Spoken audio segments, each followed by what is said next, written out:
Mateo capítulo 1.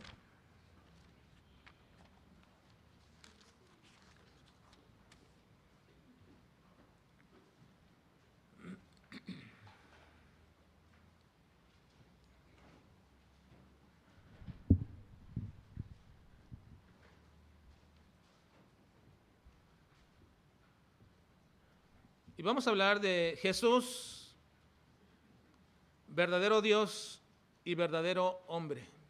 Jesús, verdadero Dios y verdadero hombre. Mateo capítulo 1, vamos a estar leyendo versículos 18 al 25.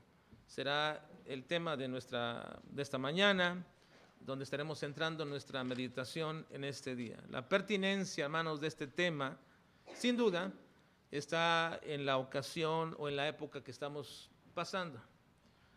Pero esa es la pertinencia. Sin embargo, la razón del tema es para recordar una de las grandes doctrinas respecto a nuestro Señor Jesucristo, y que ha sido atacada continua y ferozmente por todos los tiempos, en todos los tiempos desde que Cristo apareció en esta tierra, y es acerca de la deidad de Cristo. Cristo es verdadero Dios. Cristo es verdadero Dios, y este es el sustento de nuestra fe, y esto es lo que mantiene a una iglesia cuando proclama que Cristo es verdadero Dios. Ahora, tengo que aclarar que no voy a hablar de la divinidad de Cristo, sino de la deidad de Cristo. Es importante establecer esto, porque aunque digan, bueno, exactamente es lo mismo, no, el término divinidad solamente es conferirle a algo el carácter o característica alta, ya que este término, en cierta manera, no necesariamente nos dice o significa que es Dios. Por ejemplo, el término divinidad incluso se le aplica a objetos. Se le aplica el término divinidad a objetos de alguna manera para establecer su procedencia, como por ejemplo le podemos llamar a la Biblia como la divina palabra. ¿Es una palabra divina, hermanos? Sí, es una palabra divina. Sin embargo, no es Dios, la palabra no es Dios. Así también podemos decir de alguna manera que la providencia es divina. Sin embargo, la providencia, el manejo de lo que Dios hace, la manifestación de su voluntad, no es Dios. Y también podemos hablar precisamente del amor divino, pero aunque ese amor proviene de Dios, no es Dios. Pero nunca deberíamos decir que Cristo es divino. No, Cristo es Dios. Cristo es Dios, y esta parte es sumamente importante porque hoy día, de alguna manera y muy sutilmente, se trata de atacar la divinidad de Jesús. Así que tenemos siempre que estar preparados, acrecentar, fortalecer y recordar esta preciosa doctrina, porque esto es lo que sostiene nuestra fe: creer que Jesús es Dios, no que fue un buen hombre, no que fue un gran profeta, no que fue un excelente maestro, no que fue alguien que tuvo misericordia con las personas y les ayudó, les sanó y satisfizo las necesidades de ellos, sino que Cristo es Dios, Dios encarnado, y esto sustenta nuestra fe. Así que en cuanto a Jesús, siempre deberíamos estar repasando, fortaleciendo, comprendiendo y fijando bien nuestras posturas y nuestras convicciones respecto de Cristo. Y si es necesario defender ante cualquiera que intente negar o burlarse de la preciosa doctrina de la deidad de Cristo, entonces deberíamos saber cómo hacerlo, por convicción y entendimiento de esta verdad, porque Él es Dios, el Dios encarnado que se hizo hombre y habitó entre nosotros. Dice Colosenses 2, 8 y 9, mirad que nadie os engañe por medio de filosofías y huecas sutilezas según las tradiciones de los hombres, conforme a los rudimentos del mundo y no según Cristo.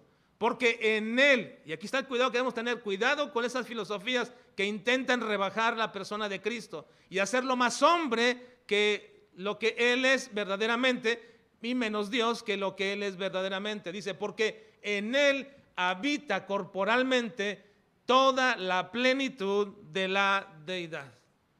En Él en Cristo habita corporalmente toda la plenitud de la deidad. Así que, hermanos, la razón de hablar de Jesús, de que Jesús es Dios, es más por el hecho de atesorar la preciosa doctrina de Cristo y no meramente por la época.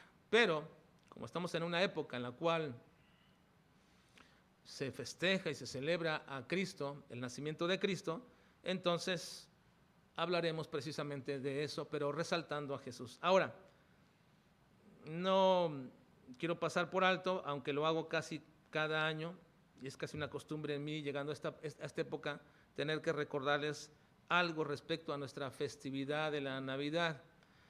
Cuando lo he hecho varias veces, incluso hay gente que ha dicho que yo no creo en la Navidad, que soy una especie de... ¿De qué? ¿De qué? Sí. Bueno, porque digo que no pongan esto, no hagan aquello, no hagan otro, no traigan regalos, no hagan cena, no pongan arbolito, no, yo nunca he dicho eso. Y repasen todos los mensajes, ¿verdad? Nunca he dicho tal cosa. Solo digo que tengan cuidado con lo que hacemos, porque estamos en la época de más confusión dentro del mundo cristiano. Y lo que voy a hacer es aclarar de manera, una vez más, muy sencilla, lo que creo respecto de la celebración de la Navidad. No voy a entrar a esto, no voy a entrar a ningún debate, ni voy a exponer más de esto, simplemente quiero hacerlo porque es parte y es necesario cada año tratar de recordarles la importancia de festejar correctamente la Navidad. Así que lo haré de manera muy breve. Los antiguos puritanos, que en cierta manera creemos que fueron hombres de Dios, pero los antiguos puritanos se opusieron al festejo de la Navidad por varias razones. La principal de ellas es porque consideraban que no podían incluir en sus prácticas religiosas ni en sus prácticas de vida cotidiana un festejo donde no estuviera presente o no hubiera una indicación precisa de la Escritura. El Antiguo Testamento, ellos creían en todo esto, que había fiestas, pero podrían celebrarlas, pero no la Navidad, no había nada en la Escritura, no hay nada en la Escritura que diga que celebremos la Navidad. Ahora, ellos se opusieron a esto en primer lugar porque no había nada en la Escritura que hablara de la Navidad, pero también se oponían porque ellos decían que esta era una festividad meramente católica. Y como ellos estaban totalmente separados y totalmente hacían un contraste entre lo que eran ellos y el catolicismo, dijeron, no podemos festejar, no podemos traer un festejo a nuestras iglesias que es un festejo totalmente católico. Esto decían ellos, y lo decían porque tenían cierta base para establecer que el festejo de la Navidad, en inglés Christmas, simplemente es una traducción latinizada de lo que significa misa de Cristo. Y eso significa Christmas, en inglés Cristo, misa. Así que dicen que el festejo de la Navidad no era más que una misa católica en festejo del nacimiento de Cristo. Y estos, siendo cristianos conservadores y fundamentalistas, no soportaban tener que tener entre sus prácticas nada que oliera a catolicismo. Ahora, otra razón por la cual algunos se oponían es que decían que el 25 de diciembre es un día de reposo, pero los puritanos solamente podían aceptar como día de reposo el día domingo. Así que el 25 de diciembre los puritanos siempre trabajan, caiga cuando caiga, siempre trabajan los puritanos con ahínco y con más esmero que cualquier otro. Pero otra de las razones por las cuales muchos se oponían a celebrar la Navidad es que los primeros cristianos, ya hasta el siglo IV más o menos, jamás, durante los primeros 4 siglos, jamás celebraron la Navidad. Nunca hay un registro de celebración del nacimiento de Cristo en los primeros 4 siglos. Los antecedentes nos remontan hasta la iglesia de Roma, que superpone esta fiesta dedicada al dios Sol o al Sol Invictus de carácter imperial, y la ponen el día 25 de diciembre, y entonces los cristianos de aquella época la superponían para no festejar al dios Sol, pues festejemos entonces al Dios verdadero, y por eso ponían en ese nacimiento de lo que ellos llaman el nacimiento del Sol o el Sol Invicto, el nacimiento del verdadero Dios. Así que esta es una festividad, una invención documentada históricamente, sí, bien documentada, que es una invención de la iglesia romana. Ahora, Todo eso se refiere al punto de que por lo que no deberíamos celebrar la Navidad. Ahora, ¿qué creo yo? Yo creo que sí debemos celebrar la Navidad. Creo que sí debemos celebrar la Navidad y debemos hacerlo correctamente, no de acuerdo a este mundo, no de acuerdo a un concepto religioso, sino hacerlo adecuada y correctamente, y debemos marcar la diferencia radicalmente de una celebración como lo hacen los paganos y inconversos, no creyentes, y deberíamos entender perfectamente que la celebración de la Navidad es simplemente festejar, es recordar, es adorar al que ha nacido, a Jesucristo. En Belén, allí nació la esperanza de Israel, nació el dador de la vida, nació el que sería el Redentor, y ese es el hecho poderoso que debe mover a toda la cristiandad y principalmente a nosotros de gozarnos y anunciar públicamente que Cristo nació. Eso es lo que debe movernos, no una cena, no un regalo, no la reunión familiar. Si lo quieren tener, háganlo todo eso, pero ese no es el propósito de la Navidad. No es reunirnos como familia, no es cenar, no es poner un arbolito, no es adornar por todas partes. Hagamos todo eso, si quieren hacerlo, pero no digamos que eso es la Navidad, y mucho menos digamos que la Navidad es Santa Claus. He oído a cristianos decir esto, ¿verdad? Que Santa Claus, y la verdad no hay manera más perversa de corromper la Navidad con un personaje llamado, sea flaco o sea gordo como hoy en la mañana, ¿verdad? Llamado Santa Claus. La verdad, es inadecuado, ¿no? Es incorrecto. No es ni siquiera algo que podríamos tolerar, porque tal condición, tal circunstancia obscurece la persona de Jesucristo y de Dios, comparándolo o minimizándolo a un personaje que te trae regalos y que es lo principal que puede haber en todo eso. Así que nuestra esperanza nació un día en Belén y deberíamos gozarnos con ello. Y usted y yo lo celebramos y podemos hacerlo cada domingo, cada mes, el día que sea. No tiene que ser diciembre. Todos los domingos podemos hacerlo. Es el día del Señor, celebramos su nacimiento, su vida y su muerte, su ascensión y su coronación. Incluso también deberíamos celebrar y estar expectantes de su pronta venida. Poco hacemos esto. Es más, no tenemos un culto para decir, estamos celebrando la promesa de que Cristo vendrá. No lo hacemos. Es un asunto que todos deberíamos escudriñar, hermanos, en las Escrituras. Así que cuando decimos que vamos a celebrar la Navidad esta temporada, debemos tener cuidado, hermanos, de no trastornar ni trastocar el significado de la Navidad. El tema de los agregados de la Navidad, como son los árboles, las luces, la cena, los regalos, etcétera, ese es un asunto, hermanos, que todos deberíamos de escudriñar a la luz de la palabra del Señor, a la luz de su significado original, a la luz de su uso actual religioso, a la luz de lo que significa como un elemento ornático y comercial, y entonces de ahí determinar, mediante la dirección de Dios, qué deberíamos hacer o no hacer. Y no meramente por costumbre, sino por un razonamiento bíblico, qué debo hacer y qué no. Así que, habiendo dicho esto, yo sí celebro la Navidad, ¿verdad? Sí la celebro y sí creo en la celebración de la Navidad, pero creo que lo debemos de hacer siempre bajo el contexto único, correcto, verdadero, que es de la palabra de Dios. Ahora entonces, vamos entonces a la palabra de Dios en esta mañana y veamos ese día del nacimiento de Cristo. Versículo 18.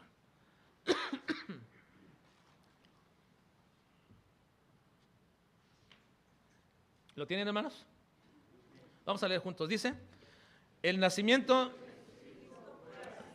estando desposada María, su madre, con José, antes que se juntase, se halló que había concebido del Espíritu Santo. Ahora, así comienza el nacimiento de Cristo, una concepción milagrosa del Espíritu Santo. Pero ahora vayamos al final del capítulo, y ahí vamos a mantenernos en un momento, porque ese es el tema de esta mañana.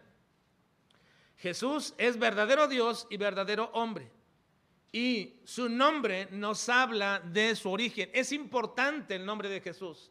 Su nombre nos habla de su origen. Si Jesús y nosotros reconocemos y entendemos que Él es verdadero Dios, entonces su nombre nos habla de su origen. Y vamos a verlo, por favor, versículo 25. Dice, leamos, pero no la conoció hasta que... y le puso por nombre Jesús. No la conoció, está hablando de José a María, y está hablando en un término sexual. No la conoció hasta que dio a luz a su hijo primogénito y le puso por nombre Jesús. Vamos a quedarnos en esta mañana en el significado de este nombre. ¿Y por qué es que cuando nosotros celebramos la Navidad o cuando fue la primera Navidad, entonces el significado, el nombre de Jesús era sumamente importante? El nombre de Jesús nos habla de su humanidad verdadera, pero también nos habla de su origen divino. La costumbre, hermanos, en casi todas las culturas, y creo que también en ustedes, o con ustedes pasó, es que al nacer un niño se le pone el nombre, pero la mayoría de las veces ese nombre ya está pensado desde hace tiempo. Casi nadie lo pone nombres espontáneos al nacer al niño, ¿verdad? No llevan a su niño y de pronto están ahí en el registro civil y ¿cómo le ponemos? Ahí están dialogando, pensando. Ahí pueden tener dudas, ahí pueden quizás reafirmar, pero casi siempre tienen un nombre ya pensado, ¿no? Desde que saben que ya concibieron a un hijo, desde que saben que ya van a ser alguien y que va a ser niño o niña, entonces ya tienen pensado el nombre que le van a poner. No son nombres espontáneos. Así que casi nadie le pone así de esta manera espontánea a sus hijos los nombres ahí meramente en ese momento, no. En el caso de Cristo sí fue así. Ellos, José y María, no podían haber pensado en el nombre de Cristo porque el nacimiento de Jesús no fue planeado por ellos, ni tampoco fue deseado por ellos, ni mucho menos fue esperado. Por ello es que como ellos ni siquiera pensaban que Jesús iba a nacer, ni quién iba a ser ese niño, entonces les fue revelado divinamente cuál debería ser su nombre. ¿Cuál era su nombre? Bueno, aquí dice que cuando nació le pusieron por nombre Jesús. No lo escogieron ellos. No escogieron el nombre ellos. Yo no sé que cuando nacen los hijos, a veces hay un trato entre los padres, ¿verdad? Tú le pones el primer nombre, yo le pongo el segundo nombre, o tú le pones al primero y yo le pongo al séptimo hijo el nombre. Así. No sé cuántos tengan, pero los que piensen tener, de pronto se ponen ahí o lo comienzan a tratar entre ustedes.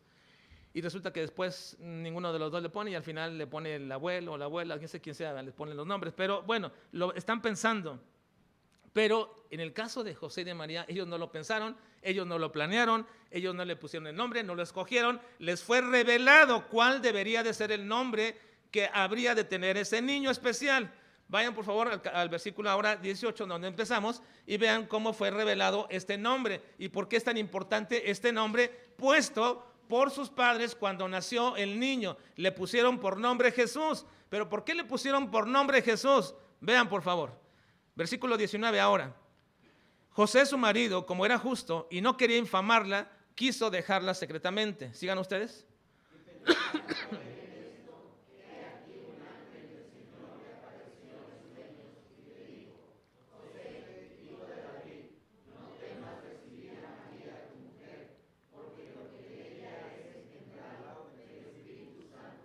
Y dará a luz un hijo y llamará su nombre Jesús, porque él salvará a su pueblo de sus pecados. Y precisamente fue lo que pasó. Cuando nació le pusieron por nombre Jesús, porque les fue revelado cuál debería de ser el nombre de ese niño. Ahora, los nombres son muy importantes. Por eso hay que pensarlo muy bien, hermanos, cuando le ponemos nombres a nuestros hijos, ¿verdad? Porque van a vivir con ellos toda su vida.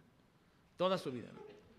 Pero en el caso de Jesús, bueno, no creo, yo he preguntado, ¿a todos ustedes les gusta su nombre, hermanos? ¿Sí? No, no a todos. Se acostumbraron algunos a su nombre, pero no les gusta a todos. Sin embargo, es muy importante, hermanos, importante el nombre, porque determina mucho lo que somos, es parte de nuestra vida, de nuestra característica, nuestra personalidad, incluso hasta refleja nuestro carácter, y aun cuando no lo sea así, de pronto, hermanos, nos hacemos parte de ello. Por ejemplo, a mí siempre sí me ha gustado mi nombre siempre, Alejandro, y mi nombre significa el que defiende a los hombres. Y alguien dice, bueno, lo traduce como el que alega mucho. Y bueno, sí me gusta el nombre, pero de pronto me tuve que conformar a esa forma del nombre. Y así les pasa a algunos también, ¿no? Ahora, respecto al nombre de Jesús, es muy especial, muy, muy especial. El nombre que el ángel mandó a José que le dieran al hijo de María era uno que era común, en aquel tiempo era muy común, no era un nombre muy especial, hermano, no era el único nombre, no fue un nombre que nadie lo tenía, era un nombre de los más comunes en aquella época. Simplemente el nombre significaba la salvación de Jehová. La salvación de Jehová. Aparece este nombre Jesús tan solamente, hermanos, en el Nuevo Testamento. En el Nuevo Testamento el nombre de Jesús aparece 1642 veces. 1642 veces aparece el nombre de Jesús. Es un nombre prominente, pero también es el nombre Jesús que le es dado en la Biblia a por lo menos 4 personas más en la Biblia son llamados también Jesús. Incluso en el Antiguo Testamento también aparece este nombre, pero en su forma hebrea. Todos lo saben. ¿Cuál es? Josué. Josué es el nombre Jesús, que el nombre Jesús y Josué provienen del mismo hebreo que es Joshua. Es el mismo nombre y el mismo significado, la salvación de Dios. Pero por una cuestión de traducción, se traduce Josué del hebreo, Joshua, se traduce del hebreo Josué. Y por una traducción, puesto que el nombre venía del hebreo al griego, Josué, el nombre de Jesús proviene del griego al latín o al romanizado, en este caso en sentido así. Viene el nombre Jesús o Joshua, pero se convierte en Jesús. Pero es el mismo nombre. Josué y Jesús es lo mismo. Diríamos que Josué es el nombre latinizado de Joshua, Josué, y Jesús es el nombre latinizado también, pero más bien romanizado en el sentido del griego Jesús. Jesús es el nombre griego, en realidad, y se traduce así, Jesús, y se traduce como Jesús. Ahora, el nombre dado a Cristo es el mismo nombre y significa exactamente lo mismo, la salvación de Dios. Y este significado es muy importante. De hecho, el significado del nombre es tan importante y la manera en que el mismo ángel le dice por qué le deben poner así es la razón del nombre. ¿Por qué le deben poner así? Versículo 21 dice, y llamarás su nombre Jesús, porque él salvará a su pueblo de sus pecados. Así que entonces la razón de por qué llamarle así a este niño es porque él iba a salvar al pueblo de sus pecados.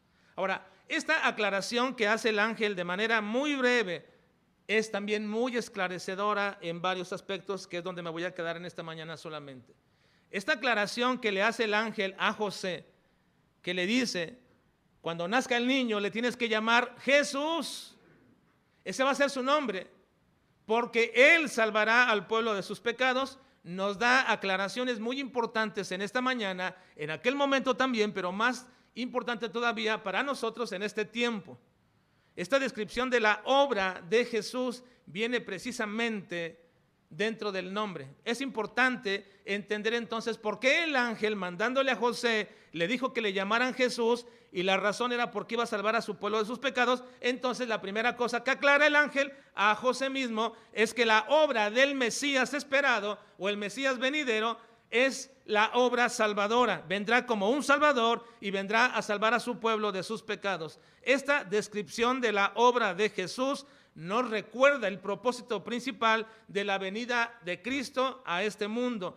Por eso es que digo que debemos tener mucho cuidado cuando nosotros traspolamos la celebración de la Navidad a nuestros hijos pensándole, ya llegó la Navidad, ¿qué regalo quieres? ¿Qué cosa quieres que te regale? Cuidado, hermanos, porque estamos pasando la celebración de Cristo verdaderamente a un sentido de meros regalos. Y eso no lo es. Cristo dijo, el ángel le dijo, vas a llamarle a su nombre Jesús, porque él salvará a su pueblo de sus pecados. Y le pone de manifiesto y de entrada que la esperanza del Mesías tenía un propósito, y era salvar a su pueblo. Así que podrían decir muchos que era cierto que necesitaban un Salvador de malos gobernantes, y dirán muchos hoy día que sí necesitamos un Salvador de que nos libre de las enfermedades o de los malos gobiernos o que aquellas cosas que aquejan a la humanidad, necesitamos a un Salvador que quite el hambre por la cual mueren muchas personas, etcétera. Mucha gente piensa en el sentido de un Salvador que les quite todo aquello, pero es claro que cuando dice que Jesucristo viene a salvar, lo aclara perfectamente y nos dice, viene a salvarnos de sus pecados. No, la persona de Cristo no es prominente porque sanó a personas o porque puede sanar a alguien. La persona de Cristo no es prominente porque puede poner o establecer un gobierno verdadero y correcto y honesto. No, la persona de Cristo no era verdadero. Sin embargo, aquellos judíos sí lo esperaban así. Esperaban a un Mesías que viniera a quitar cualquier oprobio, cualquier vergüenza que ahora tenían y establecerlos. Ellos pensaban en un Salvador de esa vergüenza, de ese oprobio, de esa lastimosa condición, y le aclara al ángel, no, Él salvará a su pueblo de sus pecados. El propósito de Cristo en su primera venida es salvar de nuestros pecados. Eso lo indica su nombre. Por eso le pondrás Jesús, para que recuerdes que el propósito principal de la venida de Cristo es salvarnos de nuestros pecados. Y así fue, en forma resumida, podemos decir lo que Cristo hizo para salvarnos de nuestros pecados. Primeramente, nos salvó del castigo del pecado. Todos estábamos bajo la ira de Dios. Todos estábamos bajo ese castigo inminente que vendría. Pero al venir Cristo a esta tierra con el propósito de salvarnos, nos salvó del castigo del pecado. Uno que está en Cristo jamás volverá a ser castigado por sus pecados. Porque el castigo ya lo sufrió Cristo mismo. Él fue a la cruz y sufrió el castigo por nosotros. Qué bendición, hermanos. Somos pecadores, ciertamente.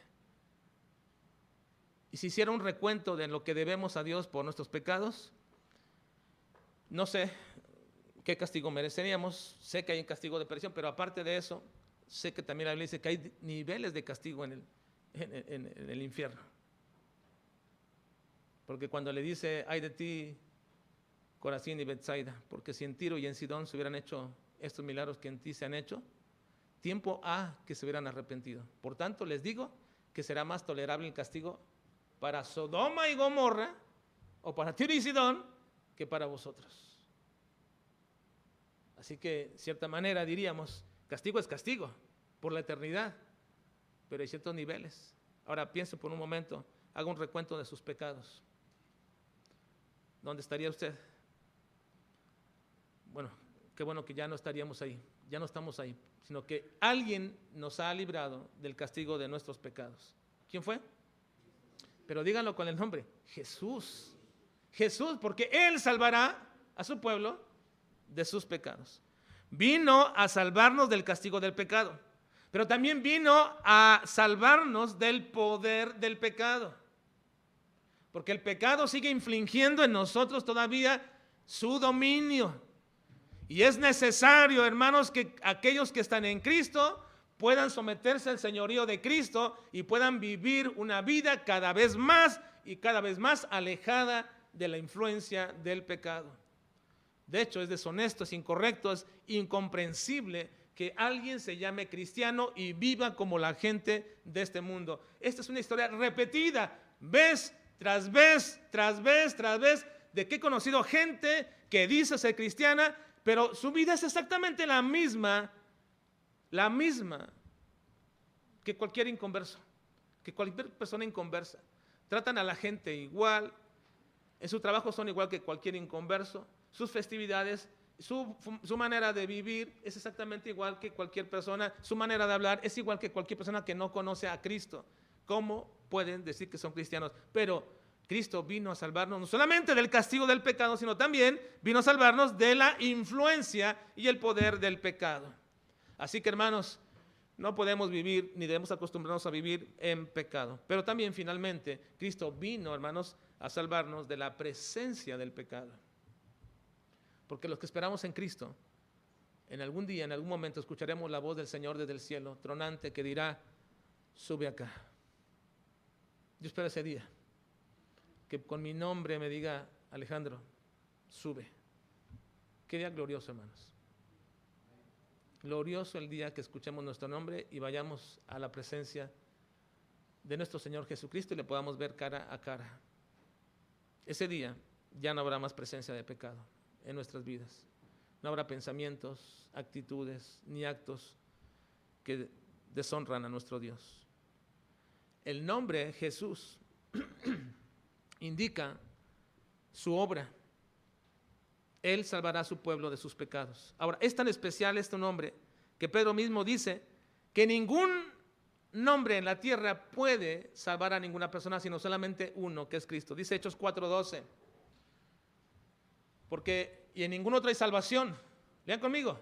Porque no hay otro nombre. Y diga ese nombre, ¿cuál es? Jesús. No hay otro nombre bajo el cielo dado a los hombres en que podamos ser salvos. Es tan importante y tan prominente el nombre de Jesús que nadie se puede salvar si no es en el nombre de Jesús. Ahora, debido a la confusión de enseñanzas que los judíos tenían respecto del Mesías, para ellos no era entendido bien la obra principal del Mesías. Y eso se debe al hecho de que ellos no entendían que la venida de ese Mesías era en dos partes. Una primera ocasión para venir a salvarlos de sus pecados y una segunda ocasión para establecerlos en un reino o en una hegemonía como rey mismo de ellos. Bueno, ellos no entendían tal condición, tal circunstancia, no la sabían. Simplemente esperaban a un Mesías que los iba a llevar en ese momento a la salvación de toda su vergüenza nacional. Pero déjenme decirles, hermanos, que este anunciamiento del ángel que le dijo a José, le pondrás por nombre Jesús, porque él va a salvar a su pueblo de sus pecados, está haciendo eco de todas las profecías antiguo testamentarias que hablaban de ese propósito del Mesías, salvar a su pueblo de sus pecados. Esta era la obra prominente. Y aunque ellos pensaban en una obra como especial e importante, el ponerlos en una hegemonía nacional o internacional, no era así. No era así la promesa. La promesa era salvarles de sus pecados. Encontramos muchísimos pasajes en el Antiguo Testamento sobre esto, pero que le estaban velados a los judíos. Miren, Isaías 53:5 dice: mas él herido fue por nuestras rebeliones, molido por nuestros pecados, el castigo de nuestra paz fue sobre él, y por su llaga fuimos nosotros curados. Qué claro está ahí para los judíos que entendieran que ese Mesías vendría a salvarles de sus pecados. En Ezequiel, en Jeremías 31, 33 y 34 dice: pero este es el pacto que haré con las casas de Israel después de aquellos días, dice Jehová, daré mi ley en su mente y la escribiré en su corazón, y yo seré a ellos por padre, a Dios, y ellos me serán por pueblo, y no enseñaré más ninguno a su prójimo, ni ninguno a su hermano, diciendo, conoce a Jehová, porque todos me conocerán, desde el más pequeño de ellos hasta el más grande, dice Jehová, porque perdonaré la maldad de ellos y no me acordaré más de su pecado. El énfasis de aquel momento era el perdón de sus pecados. Y Ezequiel 36, 25, 27 dice: esparciré sobre vosotros agua limpia y seréis limpiados de todas vuestras inmundicias, y de todos vuestros ídolos os limpiaré. Os daré corazón nuevo y pondré espíritu nuevo dentro de vosotros, y quitaré de vuestra carne el corazón de piedra y os daré un corazón de carne. Sí, perdón. Y pondré dentro de vosotros mi espíritu y haré que andéis en mis estatutos y guardéis mis preceptos y los pongáis por obra. Vean, el énfasis antiguo testamentario respecto a la venida de un Mesías y lo que vendría siempre tenía que ver con su condición espiritual. Ahora, ellos nunca supieron esto, o no lo supieron en su momento, que el aspecto dominante para ellos era la esperanza del Mesías que reinaría y no que moriría. La esperanza más popular de la venida de un Mesías entre los judíos es un libertador nacional y no uno que los libre de sus pecados. Pero el nombre Jesús, dado a José para que le pusieran así al niño que nacía, le aclara a José la esperanza nacional. Él salvará a su pueblo de sus pecados. Él no vendrá a establecerlos como la gran nación, Él viene a salvarlos de sus pecados. Y le aclaró. Por eso le deben poner Jesús, para que todos sepan que Él es el Salvador de sus pecados. Ahora, la segunda aclaración importante que hace este nombre que le da el ángel, o que dice el ángel que le pongan a Jesús, es también una aclaración que debemos mantener y saber. Dice, Él salvará a su pueblo de sus pecados. Ahora, gracias a Dios que dice así, su pueblo. Porque si hubiera dicho, Él salvará al pueblo de Dios de sus pecados, podríamos tener una confusión que esa salvación solamente estaba reservada para los judíos. Pero no es que uno pertenezca o sea descendiente de Abraham lo que nos trae la salvación del pecado. Es pertenecer a Jesús. Pertenecer a Jesús. Hay un precioso canto que dice, yo soy suyo y mío es Él. ¿Cómo va esta parte del canto? Se me olvidó. Ya pertenezco a Cristo. Ya pertenezco a Cristo. Él pertenece a mí. ¿Es una realidad esto, hermanos? En tu vida. Mira, qué gran bendición. Yo pertenezco a Él y Él me pertenece. Hay una relación verdadera y real en todo esto. La salvación, hermanos, de los pecados que menciona aquí no es exclusiva de los judíos.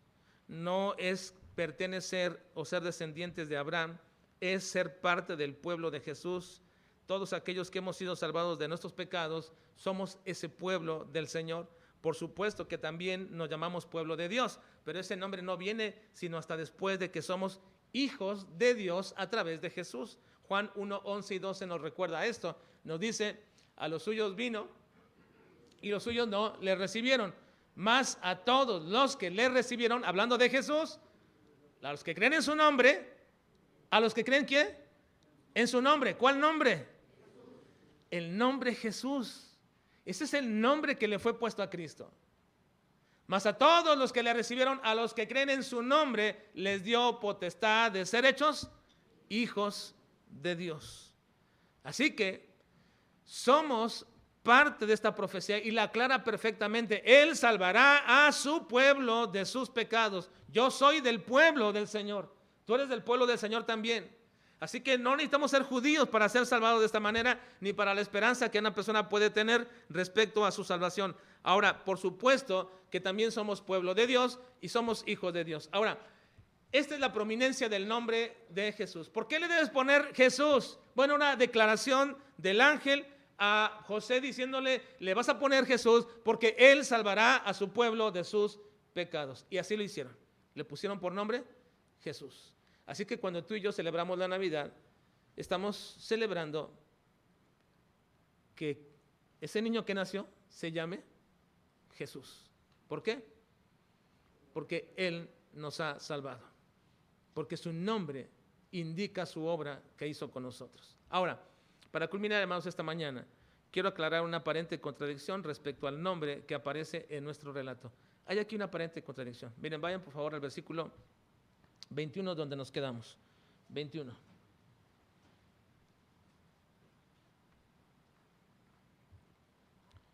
Y dará a luz un hijo y llamará su nombre Jesús. Es claro cómo deben de ponerle. Llamará su nombre Jesús porque Él salvará a su pueblo de sus pecados.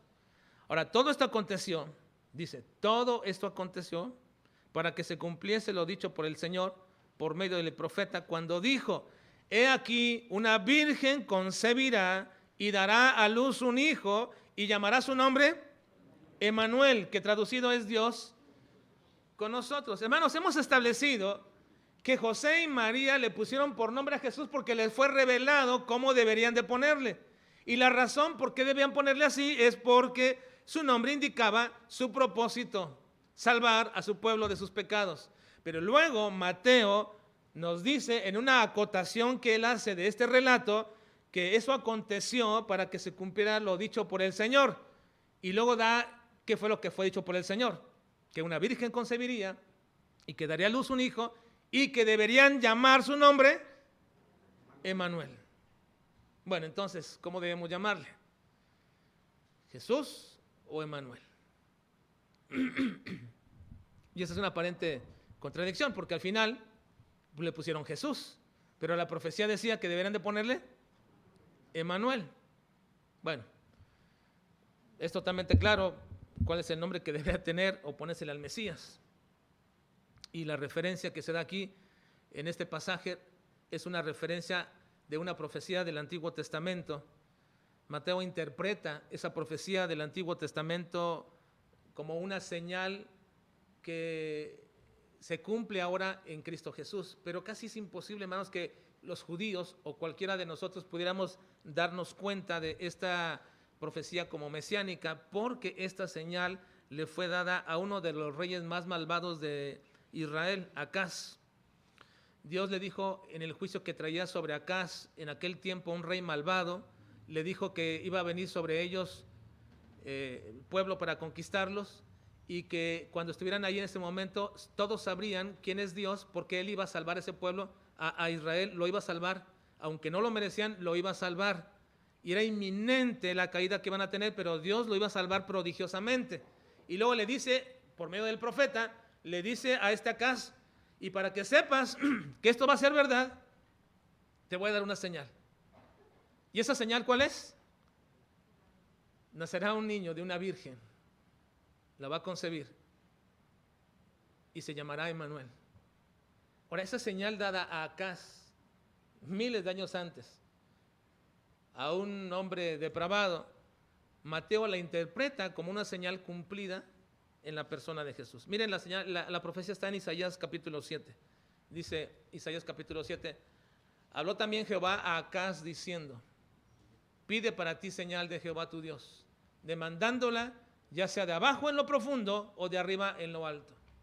Y respondió Acaz, no pediré y no tentaré a Jehová. Dijo entonces Isaías, oíd ahora, casa de David, ¿os es poco el ser molestos a los hombres, sino que también lo seáis a mí, Dios? Por tanto, el Señor mismo os dará señal. He aquí que la Virgen concebirá y dará a luz un hijo y llamará su nombre Emmanuel. Esa es la profecía que se refiere Mateo aquí, interpretada en el cumplimiento de Jesús. Pero si ustedes tratan de colocar esto, hermanos, en una parte de lo que llamamos la historia de la salvación, casi es incomprensible cómo es que esta señal dada a Acaz de la salvación del pueblo en ese momento tendría que ver con el nacimiento de nuestro Señor Jesucristo. Pero, aunque no lo sepamos y no lo entendamos, simplemente entendemos que Mateo, guiado por el Espíritu Santo, dijo, este es el cumplimiento de esa señal. ¿De dónde sacamos eso? ¿O de dónde interpretó Mateo eso? Nada más de revelación divina.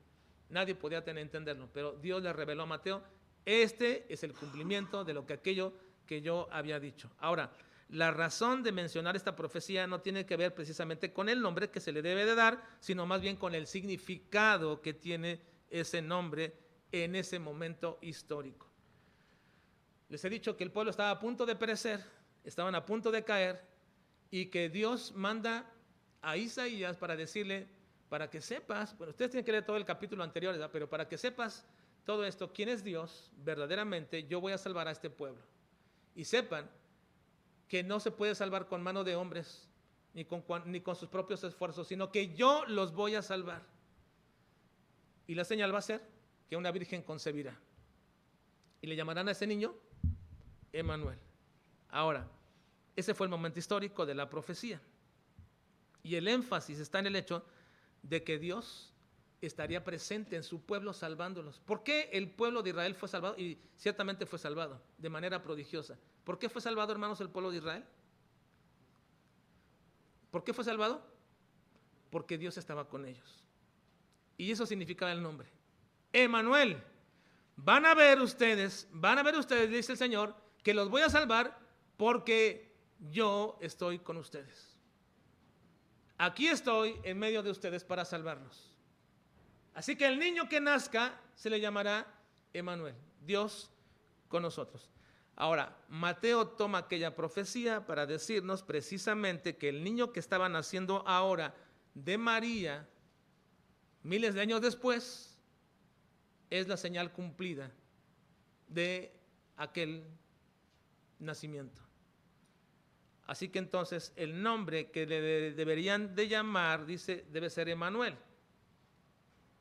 Ese niño presente estaba mencionando que era Dios allí presente. Ahora, aclaro esto, hermanos, por lo siguiente, porque la profecía dice que deben de llamarle Emmanuel, y Mateo lo escribe así, pero luego le dice, pero el ángel le dijo que le llamaran Jesús. Entonces, ¿cuál es el nombre que deberíamos de llamarle? ¿O cuál debieron haber cumplido tanto José como María? ¿Emmanuel o Jesús? Bueno, fue claro que le pusieran Jesús. Póngale por nombre Jesús. Pero deben llamarle Emmanuel, y eso significa lo siguiente: lo que ustedes deben saber, que ese niño Jesús es Dios con nosotros. Por eso el nombre de Jesús revela su origen. El origen de Jesús es Dios con nosotros. Así que realmente Emmanuel no es un nombre, Emmanuel es un título que se le está dando a ese niño. Es Dios con nosotros. Ese título identifica quién es este hombre llamado Jesús o este niño Jesús. Y precisamente es la manera como nosotros también sabemos, este título es un título dado a Jesús, Emmanuel. Es como cuando nosotros decimos y le llamamos a los reyes rey y no le decimos por su nombre. Es un rey, es el rey. Lo mismo sucede con Jesús. Es Emmanuel y su nombre se llama Jesús, el Salvador. Así que entonces Jesús es el Emmanuel, Dios con nosotros. Y por supuesto, hermanos, en esta mañana tenemos que entender que el nacimiento de Jesús fue determinante para establecer su origen como verdadero Dios. Y es precisamente este nacimiento de Cristo que indica su verdadera humanidad, lo que al mismo tiempo también establece su verdadera divinidad. Porque no fue cualquier nacimiento. El nacimiento de Jesús no fue cualquier nacimiento. Fue el nacimiento del Hijo de Dios. Fue que el Dios mismo se encarnó y su nacimiento lo prueba. Ahora, porque su nacimiento, hermanos, aun cuando Jesús fue verdaderamente hombre, su nacimiento no fue como el de todos los hombres. Y no fue como el de todos los hombres para probar que el niño que nacía era verdadero Dios. Así que el nombre Jesús es relevante, porque nos refleja su propósito, su origen y sobre todo su divinidad. Y cuando Jesús nació, le pusieron por nombre Jesús. Ahora, ¿cómo fue que nació Jesús? ¿Y cómo fue que ese proceso de nacimiento prueba que Él es Dios? Lo vamos a ver la próxima semana, si Dios nos permite, pero ahora quedémonos solamente pensando en esto, hermanos. Cuando usted está celebrando la Navidad, usted puede celebrar cualquier cosa.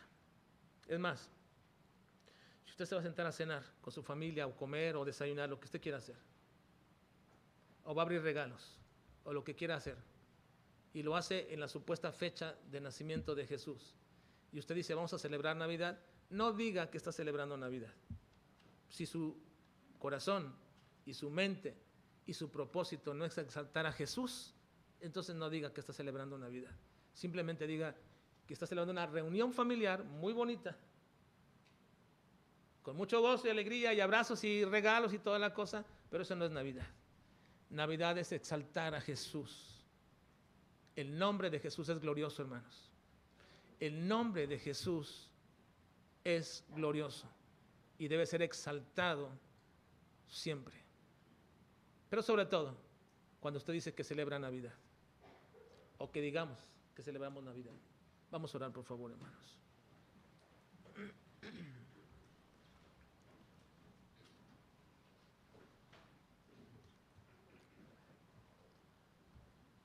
Señor, te ruego en el nombre de nuestro Señor Jesucristo que nos permitas